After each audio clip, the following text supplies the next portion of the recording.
Toshiba, avec le U920T, vous présente les nouveautés du CES 2013 en direct de Las Vegas.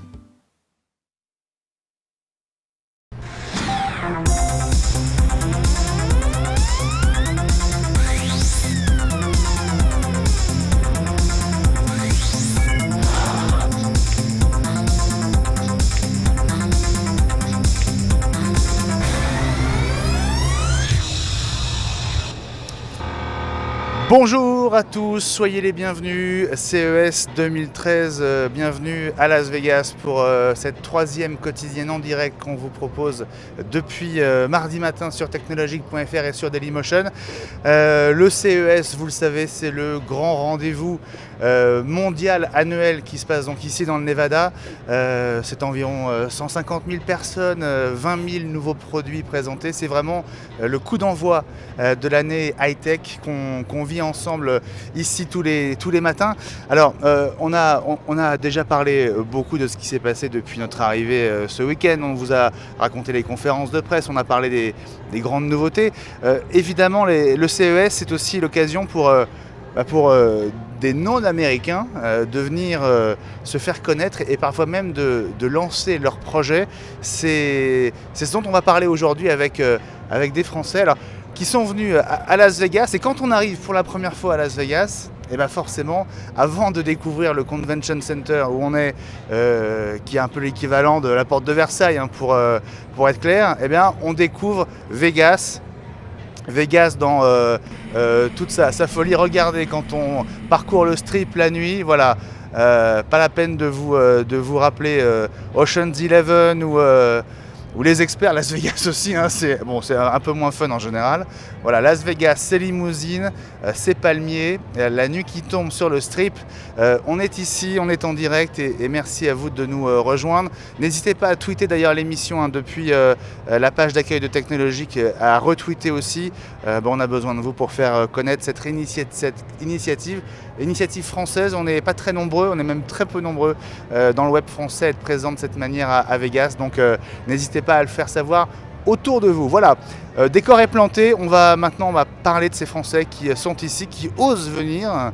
On va voir que c'est un investissement, mais que ça peut aussi rapporter gros. Alors pas forcément financièrement dans un premier temps, mais en tout cas en notoriété. C'est vraiment the place to be, comme disent les Américains. Je vais vous présenter les invités du jour de cette quotidienne technologique.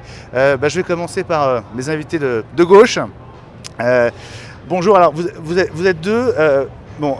Nous on se connaît depuis quelques heures. Oui, absolument, Benjamin. Alors, on va garder le secret. Suspense. Hein. C'est sans doute le produit high-tech dont on parle le plus ici au CES. Ce n'est ni une télé, ni un ordinateur. Qu'est-ce qu'on peut dire sans trop révéler la surprise? On peut dire qu'on est dans le quartier Health and Fitness ici, donc santé et forme, voilà. On va en rester là pour l'instant. Un produit totalement étonnant, il fallait y penser et vous allez voir que c'est un énorme succès déjà. Serge Renoir. Bonjour Serge, alors nous on se connaît parce qu'on était ensemble déjà en direct il y a un an. Depuis un an, oui. Hein, pour cette émission historique, hein, à l'époque de CES, la grande première exactement. Vous êtes Invoxia. Oui. Ce téléphone qui fonctionne de pair avec un iPhone. C'est ça. Qui s'était fait remarquer de manière assez incroyable aussi l'an dernier. Qui s'était fait remarquer l'an dernier. On réitère cette année avec un modèle plus destiné aux très petites entreprises et aux personnes qui travaillent de chez elles. Comment est-ce qu'on peut améliorer leur environnement de travail avec un téléphone innovant? Alors on va voir avec vous d'abord ce qui s'est passé depuis un an. On va voir. Oui. Vous allez nous raconter quel rôle a joué le CES dans l'histoire de votre boîte et puis où vous en êtes aujourd'hui. Ça va être passionnant. Hervé Artus. Bonjour. Bonjour. Soyez vous aussi le bienvenu. Vous êtes le fondateur de Urbanello. Alors vous, c'est un projet qui démarre tout juste. Vous en êtes quasiment. Vous êtes à peine sorti du prototype, si j'ai bien compris. Hein. On a terminé quasiment le développement. Ouais. On a ici un prototype qui est composé de pièces de production. Donc on a démarré il y a un an, on a bien travaillé et on est aujourd'hui capable de faire une démonstration de notre produit. Alors Urbanello, c'est ça. Allez, on va garder le secret sur vos produits. Voilà. Le produit mystère est devant nous, Urbanello c'est ça, et on va évidemment vous détailler ce que sont ces nouveautés que les Français viennent proposer au CES. Et puis Florent Lafarge, bonjour Florent.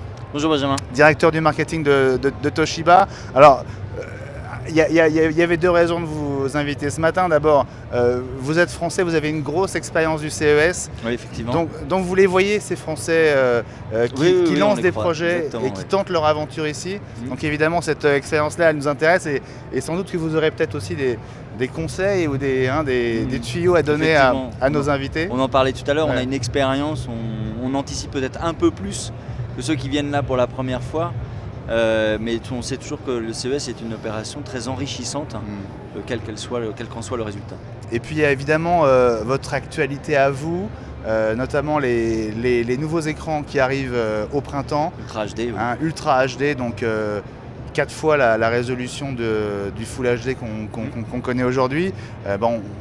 On va peut-être les voir tout de suite, ces écrans qu'on découvre sur votre stand, Florent. Est-ce que vous pouvez nous expliquer alors, concrètement, quelle est l'évolution de votre gamme et votre stratégie autour de la très haute résolution?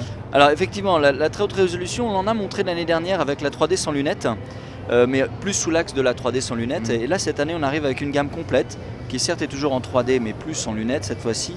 Et on va, à partir du mois de juin, commercialiser non pas un, mais 3 modèles. On va commencer à 58 pouces, ensuite 65 et ensuite 84. Pour vous donner la taille juste en centimètres ou en mètres, parce que maintenant on parle en mètres. 84 pouces, ça fait 2,13 m. Donc 2,13 m, c'est énorme. Bon, donc on sait pertinemment que ça ne va pas rentrer dans tous les foyers français. En revanche, le 58 pouces est plus une taille certes grande, mais plus déjà maintenant commune, acceptée, et qui sera effectivement notre premier modèle d'Ultra HD sur le marché à partir du mois de juin. Alors, vous savez, ce qui nous intéresse évidemment, c'est la technologie. Et ces très très grands écrans, ils nous font rêver, mais bon, on est tous un petit peu lucides. On n'a pas prévu de les avoir dans le salon tout de suite. Ils font tellement mal au portefeuille que c'est pas envisageable. En revanche, ce qui est intéressant, c'est que en déclinant cette gamme et en allant vers des modèles de plus petite taille, vous allez pouvoir aussi proposer cette très haute résolution à des prix. On va arriver à quel niveau de prix là, assez vite? Alors effectivement, tous les enjeux, c'est on va commencer certes sur du haut de gamme, on restera dans des niveaux considérés comme haut de gamme. En revanche, on sera dans des zones de prix qui seront inférieures à 5 000 €, donc mais largement en dessous de 5 000 €, à 4 999. D'accord. Largement en dessous de 5 000 €. On sera en dessous de 5 000 €. On verra bien, peut-être. On n'a pas encore de toute façon les coûts exacts de ces produits-là. Non, l'idée, c'est qu'effectivement, on veut commercialiser un premier téléviseur Ultra HD qui soit considéré comme un modèle accessible de l'univers haut de gamme des téléviseurs. Alors, puisqu'on est là pour parler d'innovation et de produits étonnants qui viennent se montrer au CES, il y a cette fenêtre sur votre stand que j'ai trouvée assez étonnante et qui, on va dire que vous êtes une très grande marque, donc vous n'êtes pas au même niveau que nos autres invités, mais cette fenêtre sur le monde qui est sur votre stand. Oui, alors effectivement, là c'est plutôt dans un applicatif, un environnement B2B professionnel. Il y a une demande dans certains hôtels, dans certaines salles de réception, d'avoir la possibilité d'avoir des fenêtres dites virtuelles. Et l'avantage d'utiliser des téléviseurs très haute définition et Ultra HD, c'est qu'on va pouvoir offrir des images d'une excellente qualité, d'une profondeur de couleur qui effectivement offre un rendu exceptionnel. Je pense que tu l'as vu vous l'avez vu sur le stand. Ah bah ça, on se croit vraiment, on se croit vraiment au bord de la mer avec le coucher de soleil. C'est côté de la Bretagne. Ça pourrait être la Bretagne, c'est vrai. Non, effectivement, c'est des applications dans le monde professionnel qui commencent à prendre leur essor. Et là, on voulait montrer un petit peu ce qu'on était capable de faire avec nos téléviseurs actuels. Alors, on va maintenant, allez, on va lever le voile sur ce que vous faites les uns les autres. On va terminer par Philippe parce que j'ai promis de garder le suspense. On reviendra en détail après sur le produit, mais voilà, le pitch en 20 secondes. Hervé, Urbanello, c'est quoi? Urbaneo, c'est un téléphone qui ne fait que téléphoner. Alors pourquoi? On s'est rendu compte que le besoin principal dans un foyer, c'est de passer en main libre. On est souvent comme ça, en train d'utiliser ses mains pour autre chose, et on ne sait pas trop comment passer en main libre. Alors nous, ce qu'on a fait, c'est qu'on a fait un système de passage en main libre automatique, et le téléphone passe automatiquement en main libre quand on le pose. Donc il tient debout et il passe en main libre. Et on a un main libre à 360 degrés pour pouvoir partager la conversation avec ses proches. Voilà l'idée. Alors on va évidemment vous expliquer plus en détail comment ça fonctionne. Et puis on va voir aussi de quelle manière vous essayez de faire connaître votre initiative pour réunir des fonds et vous permettre de vous développer. Serge Renoir, alors Invoxia, votre téléphone première génération, c'était l'an dernier. Voilà. Et là vous revenez avec l'Audiophis. Donc on revient avec l'Audiophis. L'Audiophis, qu'est-ce que c'est? C'est le partenaire audio idéal pour les toutes petites entreprises, le small office, home office, comme on l'appelle. Donc les personnes qui travaillent chez elles, qui utilisent beaucoup d'applications de téléphonie, soit leur téléphone mobile, soit des applications de visioconférence sur des tablettes ou sur leur smartphone, et qui ont cette problématique d'offrir un son de très bonne qualité. Donc on vient avec cette station d'accueil qui apporte beaucoup d'innovations, notamment dans le domaine du son, avec 6 haut-parleurs qui vont projeter le son de manière très horizontale et très spatiale. On a des algorithmes de diffusion du son qui font qu'on est en pleine immersion dans le son pendant nos conversations téléphoniques. Et je remarque l'adaptateur, le connecteur Lightning. Exactement, maintenant le téléphone est compatible avec les nouvelles gammes de téléphones d'Apple, et il est également compatible avec la gamme de téléphones Android. Ok, voilà, alors deux des 3 produits, vous savez maintenant ce que c'est. Philippe, vous... Oui, Benjamin. Vous avez réussi un joli coup. Un coup de fourchette. Voilà, un joli coup de fourchette, exactement, parce qu'on parle de cette fourchette partout. La voici. Donc la voici, c'est ce qu'on appelle la Happy Fork. C'est une fourchette qu'on ose dire intelligente, qui va permettre aux gens de prendre des bonnes habitudes alimentaires et surtout d'apprendre à manger plus lentement. Enfin, je ne sais pas, parmi vous, qui a entendu sa mère ou sa grand-mère ou son père lui dire « tu manges trop vite, prends ton temps ». C'est une vraie problématique qui est très difficile à résoudre, je dirais à court, à moyen et à long terme en réalité. Donc c'est pour ça qu'on a créé un outil intelligent dont on détaillera peut-être les caractéristiques techniques tout à l'heure. On est là pour ça parce que ce qui est formidable, c'est que vous êtes vraiment pas là pour faire de la figuration, vous n'êtes pas là en visiteur, vous êtes venu avec de vraies innovations. Le CES, c'est ça aussi, c'est ici qu'on détecte les innovations et les révolutions. Alors, je ne sais pas si la Happy Fork sera une révolution, mais en tout cas... On l'appelle la Happy Revolution. La Happy Revolution. Yes. Je crois qu'elle était chez Jay Leno, la superstar de la télé américaine, hier l'avait sur son On l'a appris plateau. Ce matin, en fait. Voilà, donc c'est vous dire ce que ça peut, entre guillemets, amener d'être présent au CES. On va revenir sur le détail de vos produits, mais je voudrais qu'on parle de votre expérience, de votre participation à ce salon. Hervé, par exemple, vous, expliquez-moi votre structure. Au départ, vous êtes parti à 2 dans ce projet? Alors au départ, je suis même parti tout seul dans ce projet. C'était il y a combien de temps? C'était il y a 1 an. C'était il y a 1 an. Et très rapidement, on s'est rendu compte qu'on avait déjà il y avait un intérêt pour mon épouse de participer à ce projet. Il fallait le faire à 2. C'est un projet qui est tellement prenant que ça prend la vie de la maison. Et alors, c'est quoi? Alors, pendant que vous parlez, on va voir la vidéo qui est sur votre site. My name is Harry. Alors, continuez de nous expliquer, mais voilà, on va avoir, on va dire, le contexte visuel. Alors, donc c'est un projet qui a démarré il y a 1 an. Et Catherine, qui a fait de la stratégie pendant 10 ans, m'a aidé à construire le plan financier de la société. C'est bien d'avoir une femme qui fait de la stratégie. Hein. Et oui, c'est très bien. J'en connais d'autres. Moi, je me suis occupé de tout le côté technique et financement de la société. Donc en 1 an, on a fait le développement du produit, on a créé le design du produit. Depuis le mois de septembre, au mois de septembre, on a présenté le produit aux awards du CES. Et aux Innovation Awards, ouais. Et on a appris qu'on était primé.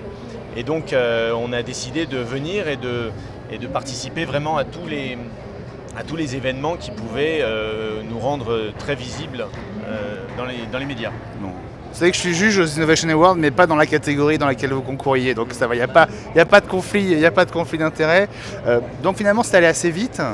Donc c'est allé assez vite entre le mois de septembre et le mois d'octobre. Mais comment ça s'est passé justement là, à la rentrée entre le mois de septembre et ici le stand?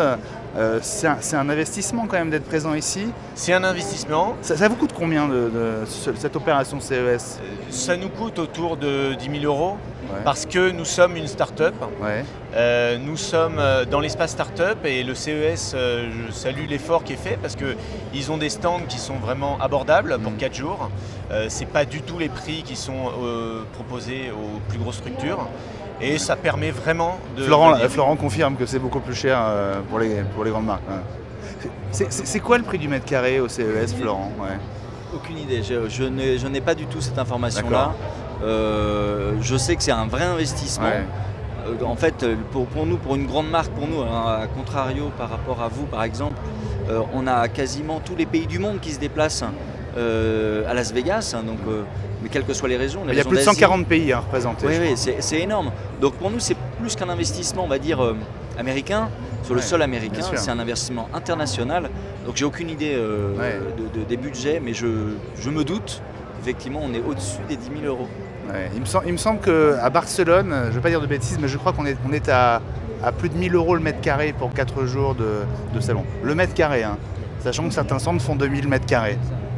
Donc on fait rapidement le calcul, on compte en millions d'euros parfois. 10 000 euros, ça compte pas évidemment les frais, là c'est uniquement la structure sur le salon, j'imagine. C'est uniquement la participation au salon. Voilà, après il faut venir, il y a les hôtels, enfin voilà, c'est quand même un budget. Vous allez nous dire après ce que ça donne et quels sont les retours que vous avez pour l'instant. Alors Philippe, vous c'est votre premier CES? Absolument, premier CES. Alors racontez-nous votre sentiment, ce qui vous a frappé quand vous êtes arrivé. Qu'est-ce qui est le plus étonnant, le plus surprenant? La première chose, je me suis dit, ça ressemble à la foire de Paris, mais effectivement de l'innovation. C'est le gigantisme en fait. Le temps, on est à l'hôtel à côté, et quand je dis à côté, il faut une demi-heure pour venir en traversant le salon pour arriver sur notre stand là tout au bout. C'est donc le gigantisme en fait qui m'a surpris là. Et ensuite c'est les grands stands, les Toshiba, enfin je ne sais pas si je peux donner des marques, mais bien sûr, le Samsung, etc. C'est absolument le LG qui est magnifique. Des stands absolument fabuleux, impressionnants. On est dans la 3e dimension là. Tout ça pour la 4e. Tout ça pour 4 jours et dans un peu plus de 24 heures, tout ça va être plié, détruit. Voilà. Ça c'était autre chose qui m'a surpris. On est venu la veille donc pour installer notre stand et les moquettes n'étaient pas encore posées, les murs n'étaient pas encore... Il y avait partout des grues qui étaient en train de monter, c'est incroyable. Et le lendemain, on arrive à 8h du matin, tout est nickel, impeccable. Les moquettes sont cirées, c'est magnifique, quoi. Voilà, donc c'est aussi le côté pro des Américains. C'est l'efficacité à tout prix, là. Absolument. Serge, alors vous, c'est pas votre premier, c'est au moins votre deuxième, forcément. C'est le deuxième avec Invoxia, Qu'est-ce qui a changé pour vous en termes de structure et de votre investissement, dire humain, en termes de surface de stand? Est-ce que vous avez changé de dimension ou est-ce que vous êtes resté, on va dire, modeste et... Non, nous on a fait le parti pris d'avoir un stand relativement visible. En fait il y a une règle ici sur le CES qui fait que lorsqu'on a un petit stand, environ 3 mètres par 3 mètres, on n'a pas le droit de monter très en hauteur et donc on a une infrastructure assez standard. Dès qu'on part au-dessus, on a le droit de monter, d'être visible, d'avoir une enseigne qu'on voit de loin. Et donc c'est le parti qu'on a fait. Donc ça coûte un peu plus cher. Il faut être grand pour pouvoir installer toutes ces suspensions, notamment qu'on voit accrochées au plafond. Exactement. Donc ça coûte un peu plus cher, mais ça apporte beaucoup de visibilité. Donc c'est un investissement qu'on a fait volontiers. Et pour vous, ça représente combien le budget du CES? Alors c'est environ 15 000 euros de location, de stand. Il y a à peu près 5-6 000 euros de construction de stand et de design.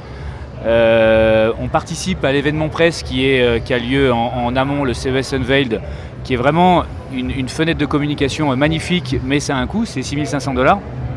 Vous payez pour y participer. Ouais, on paye pour y participer. Voilà. Et puis, Unveil, ça se passe le dimanche après-midi. c'est le dimanche après-midi, Ouais. 3 heures. Il y a Ouais. environ 50 sociétés qui se partagent chacune, ont la même table. Un coin de table, hein. Voilà, un coin de Qu'on soit table Samsung ou, Exactement. Alors Samsung peut avoir 2 tables, nous on a une table de 2 mètres par 1. Et puis à 16h on lâche 500 journalistes, Oh, plus que ça, vous savez, je crois. Hein. peut-être même Voilà, un peu je plus. crois que c'est beaucoup plus que ça. Et donc ça dure 3 Vu heures. la queue qu'on a fait pour entrer, et on est arrivé bien avant l'ouverture, il y avait je pense qu'il y avait 1000-1500 journalistes au minimum. Ouais. Donc ça Ouais. dure 3 heures, c'est très intense. Mm. On pitch le produit des centaines de fois, mais il y a un vrai résultat derrière en termes de communication. Donc ça vaut le coup. Donc le budget il est important, on en est probablement un peu plus aux alentours de 40 000 euros, Ouais. qu'on rentabilise pas le lendemain, mais qui nous Ouais. donne énormément de visibilité. Alors on voit des images d'ailleurs hein, de Unveil, c'était donc au Mandalay Bay qui est l'hôtel quasiment à l'autre bout du strip. Et effectivement pour aller au Mandalay Bay ça a l'air de rien parce que les hôtels sont tellement hauts qu'on les voit. Tout a l'air très près en fait ici. Mais il faut une heure pour y aller, hein, Exactement. mine de rien. Voilà. Donc Vegas, voilà, le Mandalay Bay, on le voit, ou c'est The Hotel peut-être. Oui, c'est ce parallépipède doré qui n'appartient pas à Donald Trump, bien qu'il y ait une certaine ressemblance, on va dire, dans le design. Voilà. Et le Convention Center où se passe le CES, c'est ce bâtiment-ci. Voilà, c'est la célèbre photo que personne ne rate quand on vient au CES. Justement, ça c'était les images qu'on a tournées le dernier jour avant l'ouverture du salon.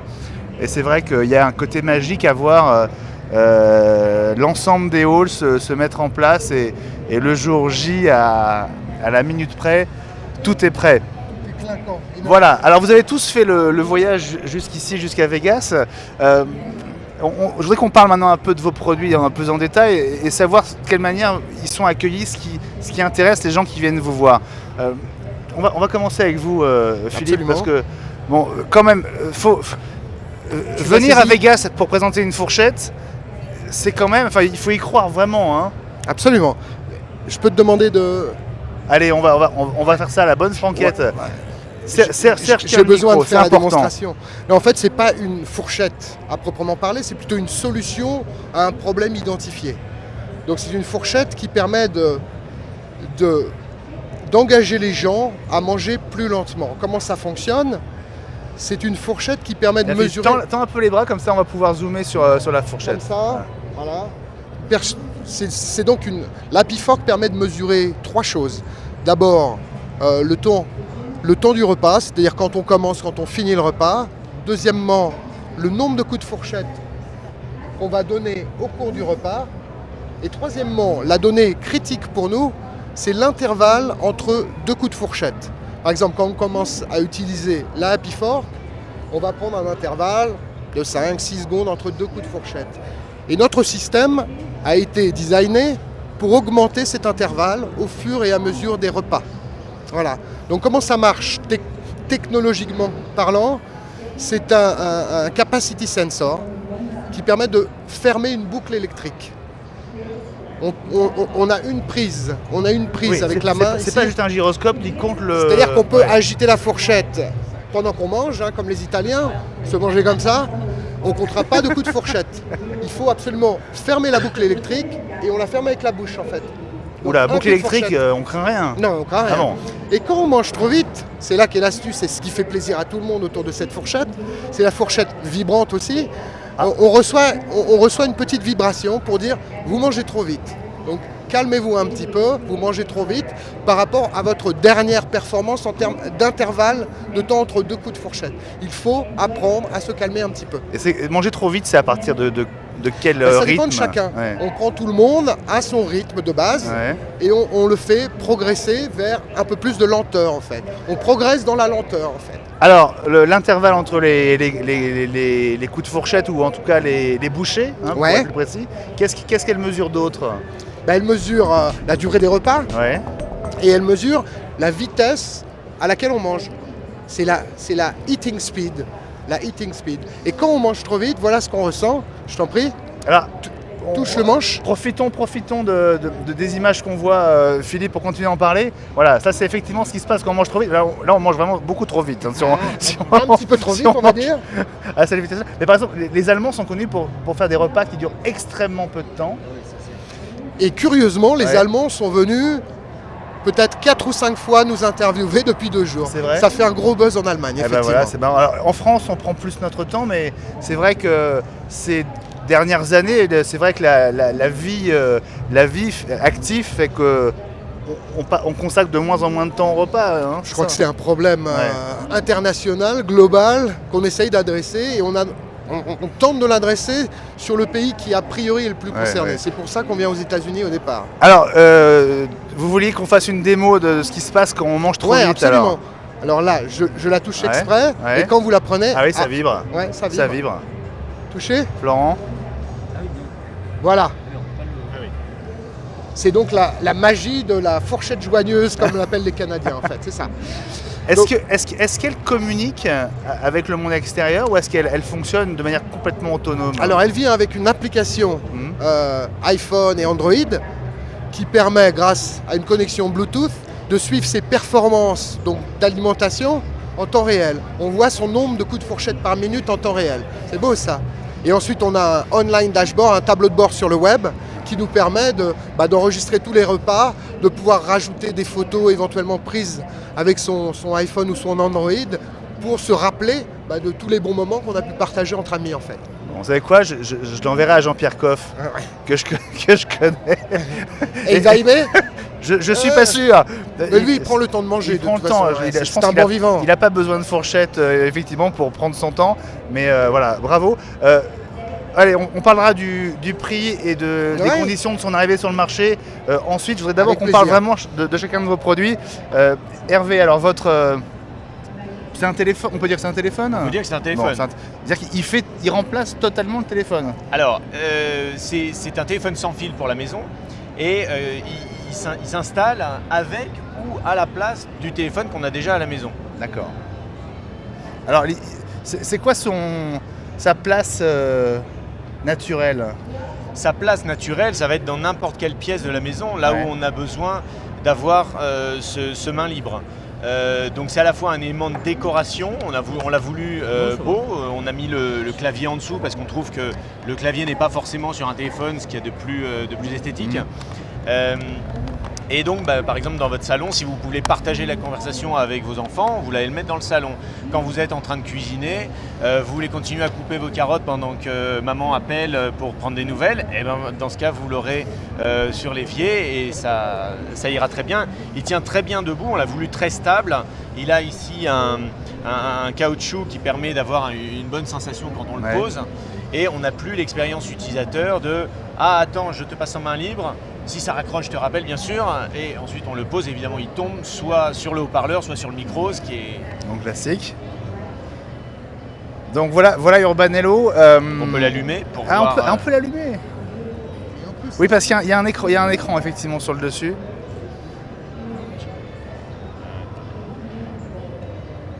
Quelle aventure quand même de faire 8000 km pour venir présenter son bébé. C'est vraiment de ça qu'il s'agit.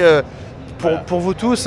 Alors vous avez un point commun, Hervé et Serge, c'est que la qualité du son est hyper importante pour vous deux. Hein. Oui. Vous, j'imagine que vous avez un système qui capte la voix, qui permet d'avoir un son de très bonne qualité. Donc nous, on a vraiment fait beaucoup d'efforts sur le son. On a un haut-parleur à 360 degrés. On a pris un haut-parleur de très bonne qualité.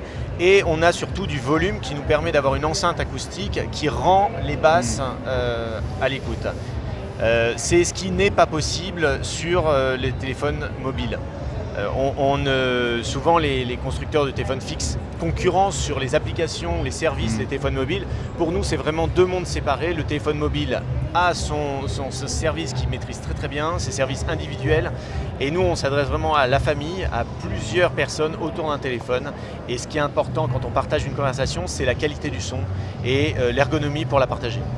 Serge Renoir, alors vous aussi, le son, ça a été aussi nous, un des éléments qui a fait le succès de de votre téléphone. Exactement, depuis c'est l'année comment dernière. est-ce que on offre, notamment à nos appareils mobiles qu'on utilise tous les jours, smartphones et tablettes, un son de bien meilleure qualité. Donc nous, on est vraiment spécialisé dans le traitement acoustique et l'amélioration du son grâce à des technologies très propriétaires. Et donc on offre à des utilisateurs là plutôt professionnels, des gens qui travaillent intensivement chez eux et qui vont faire par exemple des vidéoconférences avec leur iPad en utilisant des applications comme Skype, comme FaceTime, et qui ont cette problématique d'avoir un très bon son, qui veulent pouvoir partager à plusieurs autour d'une table. Donc on a ce système qui offre 6 haut-parleurs avec des technologies de spatialisation du son, donc qui vont vraiment créer une sensation de présence et d'immersion sonore. Alors là, vous venez de caler un iPad dessus. C'est juste un support ou l'iPad a un sens avec le téléphone? L'iPad a un sens parce que donc d'abord on peut le charger, Ouais. donc on n'a pas besoin d'un chargeur supplémentaire, et puis ça devient un poste de travail très autonome. Il y a une grande réflexion aujourd'hui au niveau des entreprises sur ce que sera le poste de travail demain. Et pour un certain nombre de personnes, il est bien probable que l'ordinateur disparaisse et soit remplacé par une tablette. Bon, faut pas dire ça à Florent parce qu'il a de magnifiques Ah, ultrabooks et PC ça portables. sera pas pour tout le monde. Mais vous savez, on il- dit aussi que la télé va disparaître et franchement, c'est pas pour tout de suite. Hein, Et en tout heureusement. cas, il y a cette problématique de fournir à ces utilisateurs d'iPad, c'est tout vraiment ce qu'on appelle le phénomène du Bring Your Own Device. Oui, le Bring Your Own Device, ça veut dire apporter votre. Apporter votre Votre propre propre appareil appareil. au bureau. Et donc il y a cette problématique de fournir une station d'accueil et puis l'écosystème qui va avec, c'est-à-dire un système de téléphonie un peu innovant, agréable, facile à utiliser. Et c'est la réponse qu'on apporte avec l'Audiophis. Bon bah voilà, donc trois produits made in France peut-être pas, mais en tout cas conçus en France, ça c'est sûr. Alors maintenant, quel est l'accueil que vous avez reçu, que vous recevez encore ici tous les trois? Hervé, Oui. Alors nous, on a commencé par présenter le produit au CES Enville. ouais. C'était notre premier. Ah, vous étiez aussi à Unvelt comme Ouais. Serge. C'était notre première sortie. Depuis un an, on travaille en inconnu, et là, on a décidé de faire une sortie mondiale et de présenter le produit à la fois au CES Enville et à la fois sur Kickstarter, où on a lancé une campagne de financement. Alors voilà, ça c'est hyper intéressant aussi. Kickstarter, on peut rappeler ce que c'est pour ceux qui ne connaissent pas le principe. Kickstarter, c'est un peu le réseau social, le Facebook des entrepreneurs. Mhm. Vous avez, c'est une plateforme d'entrepreneurs qui viennent présenter leurs projets et ils l'adressent à tout le monde. Et les personnes qui sont intéressées peuvent dire « Ah bah tiens, j'adore ce projet, je vais les aider à aller au bout ». Et donc, ce qui est proposé en général, c'est un préachat Voilà. du produit à 2/3 du prix, et ça permet de financer la première production. Et donc, les premiers acheteurs sont les premiers aussi à avoir le produit chez eux. Voilà. C'est une vraie révolution Kickstarter. C'est une vraie hein. révolution. Alors pour info, nous aussi, on lance la Happy Fork sur Kickstarter le mois prochain pour une autre raison en fait. Bon, pour effectivement faire un certain nombre de précommandes, mais surtout pour essayer de rassembler des informations sur le premier millier d'utilisateurs qui vont nous permettre d'établir des échelles de comparaison pour les autres. En C'est fait. sûr que les gens qui investissent 50, 100 $, dans un projet et dans un produit vont être les meilleurs bêta-testeurs qu'on peut imaginer. Absolument, Ouais. et c'est des gens qui sont en général férus de technologie. Ouais. Ils ont un certain budget à dépenser sur des gadgets qui sont a priori un petit peu originaux. Donc effectivement, pour nous, c'est un bon test aussi. Et ça peut aider à ramener en réalité pas mal d'argent, quoi. En vous voyant manipuler la Happy Fork, Philippe, je repense à quelque chose que vous m'avez montré hier qu'on n'a pas encore vu. Concrètement, cette fourchette, puisque c'est de l'alimentaire, est-ce qu'elle se lave? Alors ça, c'est Qu'est-ce une qu'on bonne en fait une question. fois qu'on a mangé? Là, j'ai encore besoin Allez, Serge. de Serge. On peut la laver sous l'eau parce qu'elle est totalement étanche. Ouais, Et si on veut la passer dans la machine à laver, ouais, on doit enlever la clé électronique qui, elle, est sensible à la chaleur, évidemment. bien sûr. Donc on lave cette partie-là dans ce cas-là. Qui est la partie en contact avec les aliments, la bouche, etc. Et la main. Voilà. D'accord. Donc, Donc ça va, c'est donc vous avez c'est prévu- conçu pour être pratique vous quand avez même. prévu le truc. Florent Lafarge, quel est le regard du monde qui vient au CES, et notamment des Américains, sur les Français, les innovations françaises et leur présence ici? Alors on est très souvent... On est un petit pays ou est-ce qu'on prend de On l'importance? prend de l'importance, on est assez présent. Alors on n'est pas forcément présent uniquement en tant que Français pur, mais aussi comme Français expatriés dans d'autres pays. Je ne sais plus qui d'entre vous habite à Hong Kong. Voilà. C'est ça. Hier, pareil, par hasard, en rentrant du CES dans les taxis, on partage aussi les taxis pour la question de facilité, pour pas faire la queue trop longtemps. Et donc j'ai rencontré, mais vraiment par hasard, donc un Français qui est aussi est installé à Hong Kong, qui venait au CES pour présenter ses produits autour de la téléphonie. Et il était là pour rencontrer clients, prospects, fournisseurs et tout ça. Et c'est un grand endroit. Donc les retours que l'on a, c'est les Français. Il y en a partout, on est présent, on a souvent et très souvent des produits assez innovants. Comme tu le disais tout à l'heure, pas forcément conçus en France, mais ça c'est pas très très grave. Ce qui est important, c'est que l'intelligence vienne de notre pays. Voilà. Exactement. Donc on est présent quand même depuis pas mal d'années et ça se ressent. Alors il y a forcément un sentiment qui est nouveau quand on débarque ici, c'est que les Américains ont vraiment le culte, pas seulement de la réussite, mais ceux qui tentent les aventures sont toujours soutenus ici. Et est-ce que c'est pas une très grosse différence avec un état d'esprit français ou en tout cas européen, Serge? Ouais, je pense que c'est la différence majeure. Vous savez, en France, il y a aujourd'hui des associations d'aide aux entrepreneurs qui n'ont pas réussi, pour essayer de les recaser, parce qu'on a une étiquette, une fois qu'on a essayé d'entreprendre et qu'on n'a pas réussi, de loser, ce qui n'est pas du tout le cas ici. Ici, il y a des entrepreneurs qui ont mis sur pied des sociétés une fois, 2 fois, 3 fois.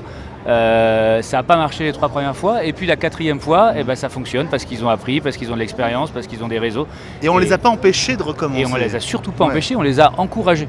C'est ça la donc différence ça, c'est aussi, vraiment la différence majeure Ouais. par rapport à la France et peut-être l'Europe en général.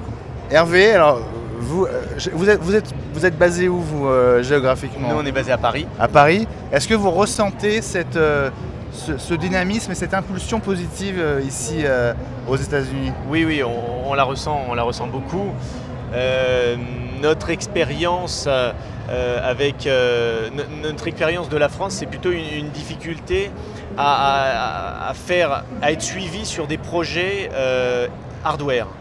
Aujourd'hui en France, on est plutôt les matériel, les investissements sont plus sur les projets software, web, et on croit beaucoup à ces projets-là, et le hardware fait peur. Le hardware fait peur parce qu'on voit des investissements industriels, mais finalement ces investissements industriels, quand on regarde les chiffres, ils ne sont pas plus importants que 3 développeurs pendant un an. Et 3 développeurs pendant un an, ça coûte cher. On a l'impression qu'on va réutiliser les applications pour faire qui sait quoi. Une application, quand elle est écrite, si on n'a pas exactement le produit derrière qui va l'utiliser, elle est perdue quand même. Et donc, l'investissement matériel fait peur. Et je pense que la médiatisation de notre produit, on montre qu'on crée une envie sur ce produit, ça va nous aider à être suivi, et les gens vont croire effectivement que ce produit a une utilité. Et c'est vrai, c'est une vraie innovation. Faire des produits en France, ça fait effectivement, comme dit Hervé, ça fait peur. Il faut mettre les mains dans le cambouis. Il y a des usines. Les usines, qu'est-ce que c'est? C'est un retour à l'âge industriel. Donc effectivement, et c'est pour nous un frein, notamment au niveau des investisseurs, que n'ont pas les Américains ici.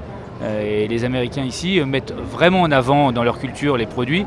Et les grandes sociétés type Apple en sont un très bon exemple, mais il n'y a pas que ça. Il y a beaucoup de sociétés dans le domaine de la santé, on en voit beaucoup, qui font des produits et qui ont des succès énormes aux États-Unis.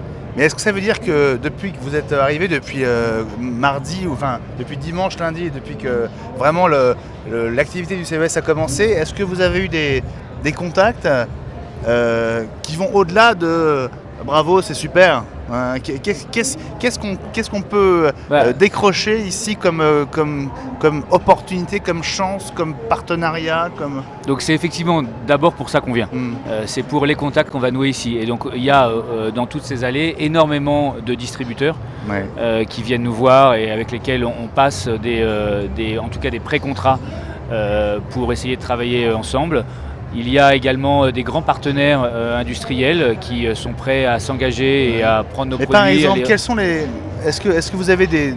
Est-ce qu'on peut mettre un nom sur certaines des enseignes qui se promènent dans le CES et qui viennent un peu faire leur marché? Oui, alors je vais parler de mon cas personnel, mais donc pour nous, on a vu des gens de chez Cisco, donc qui est une grosse société américaine. Numéro 1 mondial des sont, équipements Internet. Ouais. Voilà, qui sont assez intéressés pour prendre notre produit, et puis des acheteurs qui vendent dans des enseignes type Best Buy, qui ont une très grande visibilité ici aux États-Unis. Best Buy, c'est l'équivalent de la Fnac ou de Boulanger, quoi, hein, grosso modo. Florent, Oui, effectivement. avant de revenir à Philippe. Ouais, je pense qu'effectivement le CES permet, mais vraiment pour tout le monde, à la fois pour les startups mais aussi pour les grands groupes, à la fois une exposition internationale unique, et ça c'est nulle part ailleurs, hein. Ouais. Quels que soient les salons, c'est vraiment nulle part ailleurs. C'est la fenêtre sur le monde dont on parlait tout à l'heure. Mais c'est vraiment ça. D'une part, d'autre part, ça c'est pour les médias, d'autre part pour la concentration de savoir-faire industriel, software, ça aussi pareil c'est unique au monde. Ouais. Et enfin, tout ce qui est la distribution, je pense que là en termes de distributeurs ici, il y a quasiment tout le monde. Quels que soient les pays. Hier j'avais un meeting, autour de la table, il y avait l'Asie, l'Amérique du Sud, les États-Unis et l'Europe qui étaient présents. Je ne mets pas à mémoire de salon dans lequel il y avait autant de présence en un seul endroit. Très concrètement, est-ce que parmi vous trois, est-ce que vous êtes maintenant assuré que votre invention, votre innovation va arriver sur le marché? Est-ce que l'un de vous en est sûr ou est-ce que l'un de vous a des doutes? Nous on est sûr, mais on croise toujours les doigts évidemment. C'est-à-dire que... Qu'est-ce qui peut arriver? Qu'est-ce qui peut Qu'est-ce qui encore peut arriver arriver? Justement, qu'est-ce qui peut arriver? On ne sait jamais. C'est pour ça qu'on croise les doigts. Un petit peu de superstition quand même. Ouais. Mais au niveau effectivement des contacts avec les distributeurs ici, comme vient de le dire notre invité, dont je me souviens plus du prénom, c'est Laurent Flan. On a vu tout le monde, quoi. On a vu Apple, on a vu Brookstone, on a vu Best Buy, on a vu... Vous avez Donc, vu Apple? Apple Store, ils sont venus effectivement sur notre L'Apple Store est stand. venu vous voir? Oui, absolument. Mais racontez-moi. Ils sont venus et ils regardent. Ils ont visiblement de l'intérêt, c'est pour ça qu'ils se déplacent. Et ils regardent. Quand Brookstone, quand Best Buy vient, tout le monde vient, quoi, au bout d'un moment. Et même l'Apple Store, donc on était contents. Il n'y a rien de signé, évidemment. Mais ils sont intéressés, a priori. Parce que 20 000 nouveaux produits, ils vont pas tous aller les voir. C'est sûr, c'est Donc, sûr. ils font des choix. Donc, Ils sont venus. Voilà, ils sont venus. Bon, c'est ça, J'en dirai pas plus. super nouvelle pour vous. Hervé? Alors nous, oui, on en est sûr et on a... En fait, la mise sur le marché d'un produit, c'est un peu comme une course de haies. Et au départ, on se lance dans la course et il y a des haies, on ne sait pas quand ça va s'arrêter, il n'y a que des haies. Et pour l'instant, on a sauté toutes les haies. On espère qu'on ne va pas avoir une mauvaise haie à un moment. Il faut s'adapter en permanence. Et il faut être convaincu que cette course de haies qui dure, on part pour 1 an et demi de course de haies. Et dès le départ, il faut être convaincu qu'on va arriver au bout, parce que sinon on n'y arrive pas. Bien sûr. Mais tant que c'est pas signé, c'est pas signé. C'est quoi. sûr. Ouais. Et Kickstarter, alors donc c'est pour quand? Donc Kickstarter, on l'a lancé depuis notre table au CES Unveiled, donc on avait tout Génial. préparé et on a appuyé sur le bouton sur la table du CES Unveiled à midi. Donc 4 heures avant la conférence de presse, D'accord. Bien CES vu. Unveiled. Bien vu. Et donc ça fait donc 3 jours. Donc ça fait 3 jours, on est à 20% du financement qu'on recherche. Combien il vous faut? Il nous faut 160 000 $. Et vous avez déjà plus de 30 000 $. Et on a déjà, alors 20%, Bah oui. ça nous fait Ouais, 30 000 $, ouais, c'est ça. Félicitations. En 3 jours, c'est pas mal. Merci, en 3 jours c'est pas mal. On a Potentiellement, ça veut dire que dans 10 jours, vous pouvez avoir votre financement de base. Potentiellement, ça veut dire ça. Et vous allez l'avoir. Et on espère qu'on va l'avoir, on espère qu'on va réussir à atteindre beaucoup plus de personnes parce que c'est la problématique qu'on a, c'est de faire une production et de financer la plus grosse production possible pour pouvoir arriver le plus vite possible à des niveaux où on va pouvoir adresser des gros distributeurs comme Best Buy. Bien sûr. Serge, vous avez presque une étape d'avance sur Philippe et sur Hervé. Vous faites vos produits, ils existent déjà sur le marché. Qu'est-ce Oui, que donc nous, c'est sûr qu'ils votre sont démarche, sur le marché. votre recherche, elle est un petit peu différente du coup. Oui, forcément. nous, elle est vraiment ici pour nouer des partenariats de distribution, donc augmenter nos parts de marché. Aujourd'hui, on fait dans notre chiffre d'affaires à peu près 50% en Europe et 50% aux US, alors qu'on est très loin des US. Donc on sent bien que c'est le marché aujourd'hui sur lequel il faut investir et donc c'est pour ça qu'on est là. Ça veut dire que vous allez vous installer aux US si c'est pas déjà fait? C'est une des possibilités. On a une filiale aujourd'hui aux US, mais dans laquelle il n'y a personne encore aujourd'hui, mais qui nous permet de vendre aux États-Unis. Et c'est possible qu'on s'installe aux États-Unis. Bon, bah écoutez, merci beaucoup messieurs c'était hyper intéressant de vous avoir autour de cette table Merci Benjamin. pour avoir votre sentiment. J'ai une dernière question. Le retour en France va pas être trop difficile? Parce que la crise, on la sent un petit peu moins ici qu'en Europe quand même. Hein, Ça, c'est une autre des remarques que je me suis faite le premier jour en arrivant ici. On la sent pas du tout ici, la crise. Hein. C'est incroyable. Dans l'innovation, effectivement, c'est un des marchés les plus porteurs, j'imagine, au monde. Mais effectivement, on sent qu'on arrive dans un monde d'abondance quand on rentre dans un endroit comme ça. Hein. Enfin, je sais pas, votre sentiment? Hervé, Oh, content de rentrer? Ça va être un repos de rentrer en France. C'est fatigant. Parce que c'est très intense ici. On passe une semaine vraiment Formidable mais dur. formidable. Ouais. On rencontre beaucoup de monde et on se demande même comment on tient. Mais bon, mais vraiment, c'est la tension qui nous porte. On n'a pas vraiment le choix en fait. Et la passion. Et la passion qui La nous passion. porte. Et je pense que l'avion ça va pas être un problème de dormir dans l'avion. Même s'il y a des bons films de temps en temps. Florent,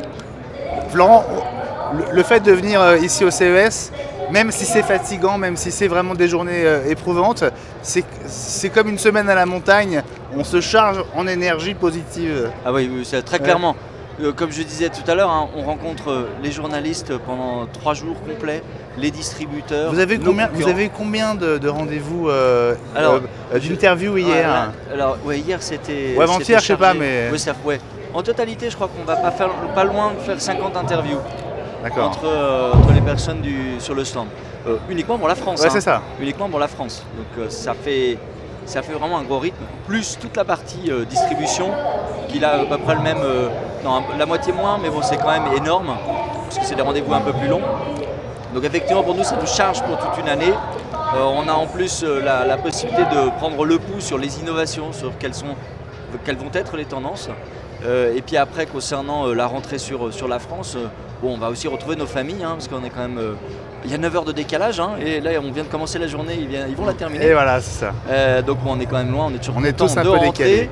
En revanche, effectivement, je vous rejoins là-dessus, sur l'aspect positif des États-Unis, ce qui est aussi effectivement une énergie très positive.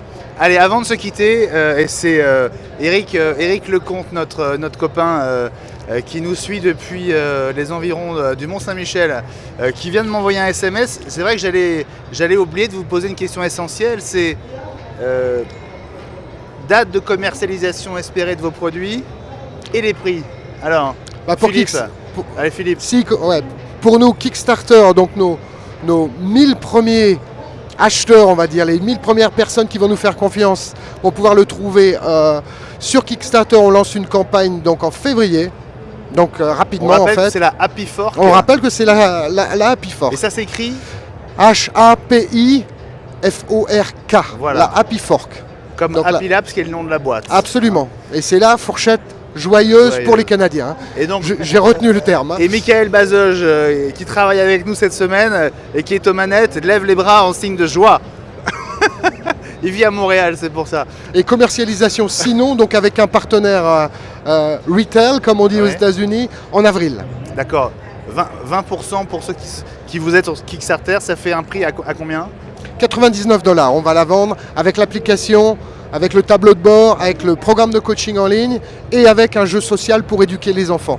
Donc ça va faire une centaine d'euros, pas plus. Ah oui, oui. Une C'est fois oui. arrivé en France. Vous espérez l'avoir arrivé en France quand? Peut-être à la rentrée, Septembre? on espère. On pourra manger à la cantine avec la Happy Fork. Et au restaurant aussi. Hervé, Hervé, vous, alors c'est quoi le calendrier et le prix Le calendrier, c'est une sortie sur le marché au printemps. Donc voilà, les premiers services seront ceux qui nous soutiennent sur Kickstarter. Aussi. Ce sera pour eux qu'on va faire notre première production. Et le prix sur Kickstarter aujourd'hui est de $119. D'accord. Et le prix sur le marché va être de 169 $ aux US, ce qui correspond à 135 € en France. D'accord. Bon, voilà. On est très concret, donc c'est bien, on n'a pas oublié cette info essentielle. Et pour vous, Serge ? Donc le produit il est disponible dès aujourd'hui en vente sur notre site www.invoxia.com au prix de 299 €. Voilà, et donc c'est le Audiophis. Voilà. Vos sites web, on va juste les mentionner. Urbanello.com. Happylabs.com. Voilà. Ah, avec le micro, Philippe. Pardon. Happylabs.com. Et puis toshiba.fr, hein. tout simplement, toshiba.fr. Toshiba.fr. Toshiba, que je remercie de nous accompagner pour toute cette semaine ici au CES, semaine qui n'est pas finie du tout, même si cette émission a fait une sorte de bilan des Français à Las Vegas, mais on n'est qu'au 3e jour et on a encore 2 rendez-vous à vous donner, ce sera demain. D'abord une émission spéciale qui sera en dehors du cadre des quotidiennes, émission que vous pourrez retrouver en ligne dès 9h du matin, donc demain vendredi, avec, alors on retrouvera Florent dans l'émission, on fera un point complet sur les télés et sur l'actu des écrans.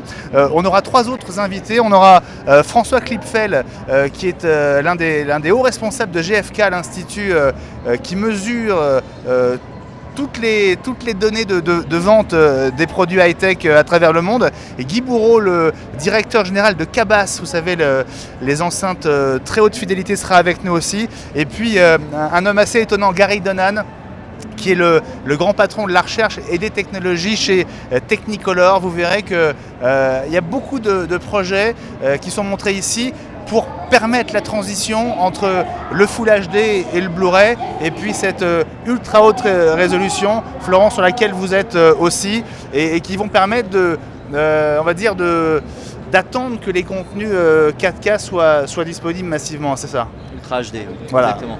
La Ultra HD, c'est l'appellation que tout le monde devrait employer pour qu'on s'y retrouve. Voilà.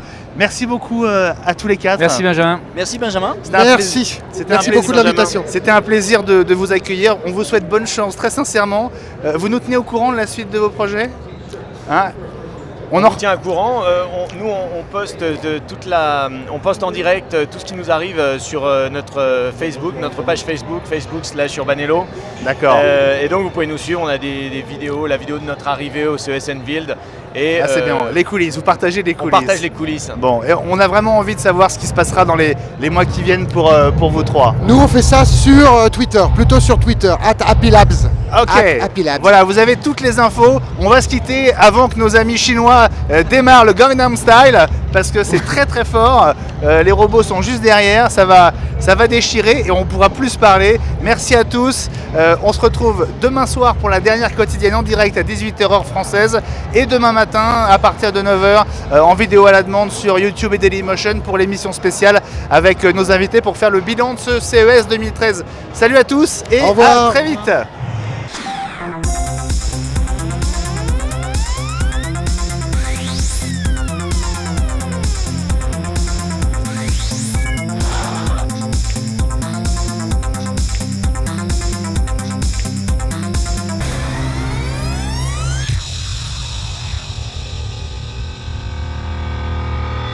Toshiba, avec le U920T, vous présente les nouveautés du CES 2013 en direct de Las Vegas.